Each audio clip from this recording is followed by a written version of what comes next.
It is the belief that a look, a glance, or a glare, even unperceived, can inflict a severe curse and bad luck. It's often the result of someone's envy, but it can arise from a feud or anger over land or other possessions, or over a legal case, or even as a result of the collective admiration of a group of people or a crowd. It's rarely caused by revenge, and the victim is typically an innocent person who has done no wrong to the one casting the curse.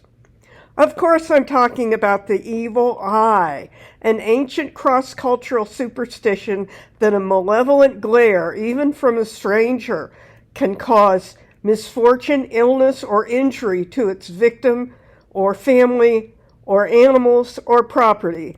Some call it a poisoned arrow of negative energy. To counter this, believers wear charms such as blue glass beads to evade the power of the curse of the evil eye. Hi, I'm Tamworth Grice. Welcome to my channel, the Tamworth Grice Files. Here you will find stories about cases that are spooky, macabre, fascinating, supernatural, and just plain weird. And in each instance, I have a personal connection to the story, so be sure to stick around to the end to hear about that. Also, please subscribe because I really need subscribers. The evil eye belief predates Christianity and Islam. It goes back to ancient Mesopotamia, Babylon, Assyria, Sumeria, etc. Belief in the evil eye is found throughout the Mediterranean today, in Italy and Greece, as well as in the Middle East, Asia, North Africa, and so on. The concept goes back thousands of years. Amulets to protect against the curse have been found as far back as 5,000 years ago in Mesopotamia and nearby regions. Evil eye beliefs and traditions likely spread through ancient Mediterranean trade routes, Greek and Roman cultural exchanges, and the shared fear of envy in tightly knit communities. Ancient literature and folklore are filled with stories of the evil eye, a curse typically triggered by pride or excessive praise. In the Mesopotamian elegy poem, The Lament for Sumer and Urim, the god Enlil puts the evil eye on the sons of loyal men to destroy them. Babylonian spells describe the evil eye as a fearsome snake that can stop rain, ruin crops, and steal the strength of young men and the power of reproduction from young women. In ancient Egypt, the eye of Horus was used as a protective talisman to counter the evil eye, indicating the deep-seated dread of its power.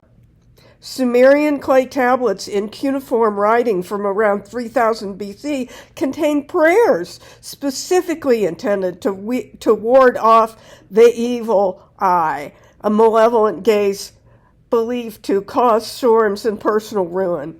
And in the ancient tale of the evil eye from the Yemeni island of Socotra, a man has a gaze so powerful that a neighbor's beautiful cow drops dead.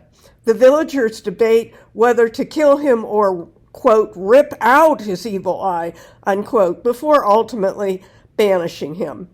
References to the evil eye are also found in ancient Greek and Roman texts. In fact, the classical scholar Peter Walcott has listed more than 100 works by Greek and Roman writers such as Socrates, Heliodorus, Plutarch, Pliny the Elder, and Virgil, all mentioning the evil eye. The Greek philosopher Socrates warned that excessive pride invited the curse. The Greek author Heliodorus of Emesa wrote about a character who falls ill after a public procession. The illness is diagnosed as the evil eye, caused by the collective, fascinating gaze of the crowd who admired the individual too much. Perhaps the admiration caused jealousy in someone who inflicted the curse. Public success was especially likely to make someone vulnerable to the evil eye. Generals celebrating triumphs in Rome and elsewhere were considered at risk from jealous onlookers. Therefore, when a victorious general paraded through Rome, a slave would stand behind him in his chariot, whispering reminders of his limitations to counteract his pride. The Greco-Roman historian Plutarch saw the curse as an inexplicable source of wonder, but he said the eyes were the source of deadly rays as he tried to scientifically explain it. He felt these deadly rays could be launched like poison darts at the curse victims. Another Roman writer, Pliny the Elder, said that in North Africa, including Egypt, special individuals possessed, quote, the power of fascination with the eyes and can even kill those on whom they fix their gaze, unquote. In an ancient work by the Roman poet Virgil, the shepherd Menalcas laments the wasting away of his livestock, asking, "What eye is it that has fascinated my tender lambs?" implying that a neighbor's envious gaze caused the sheep's illness. Belief in the evil eye is also found among Muslims, and the Prophet Muhammad has been quoted as saying, quote, "The influence of an evil eye is a fact," unquote. Indeed, a Pew Research survey in 2012 divulged that in 20 of 39 Islamic countries surveyed, residents tended to have strong beliefs in the existence of the evil eye curse. In Islamic tradition, protection often involves reciting verses from the Holy Quran. Throughout the world, the evil eye curse can manifest as headaches, fatigue, nausea, or a series of bad luck incidents.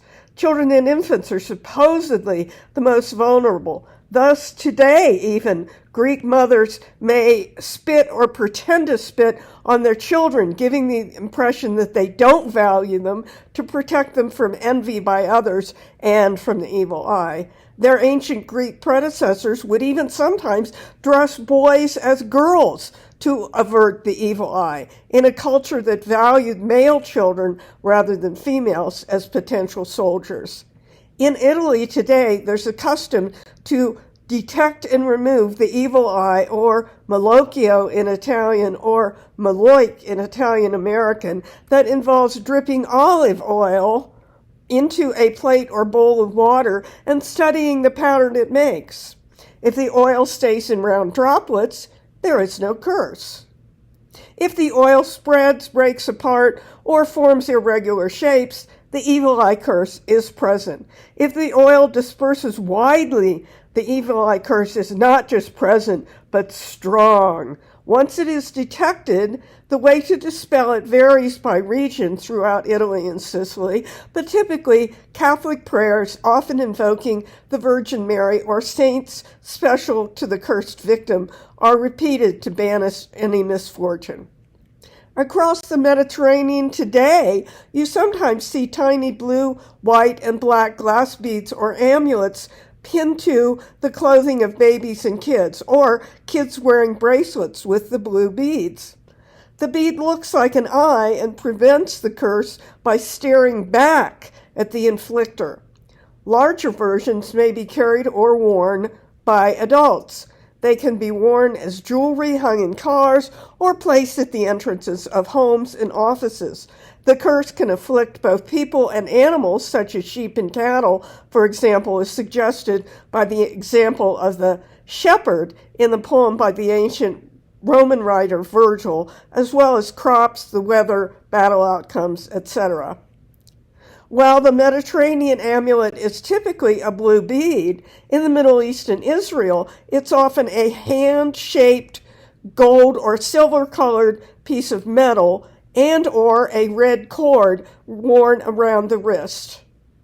Now, here's my connection. I'd never even heard of the evil eye until I first went to Greece as a teenager. That's when I saw the blue, white, and black glass beads. They were being sold everywhere, in all sizes, sometimes individually, sometimes strung in groups, sometimes incorporated into jewelry. I asked about them and bought one. It did indeed work as a good luck charm for me. I don't think I'd previously been under an evil eye curse, but I had experienced a lot of travel problems or, quote, bad luck, unquote, such as overcrowded buses, youth hostels and hotels with no vacancy, lost reservations, a broken strap on a pair of shoes, a minor theft, etc. But as soon as I bought my charm, which most people that I knew in Greece called an evil eye evader, my luck changed. I easily got a seat on every bus I took. Each youth hostel and hotel had a bed or a room for me. When I happened to go to a tourist site or museum, it always seemed to be on days and at times when they weren't crammed with other tourists. I can't say for sure that the little blue bead worked magic, but I wasn't about to throw it away, and today I have one in my house strung on a red cord that also includes a metal hand charm. So, what do you think? Do you believe in curses? Do you think being excessively proud of something can bring bad luck? Do you now carry or have you ever carried any kind of lucky charm? What was the charm, and do you believe it brought you luck and or protection? Please leave your answers in the comments. Thank you so much for watching. If you found this video compelling, please subscribe because, as I mentioned before, I really need subscribers. This is Tamworth Grice signing off. Until next time, as always, stay wonderful, stay weird, and have beautiful dreams.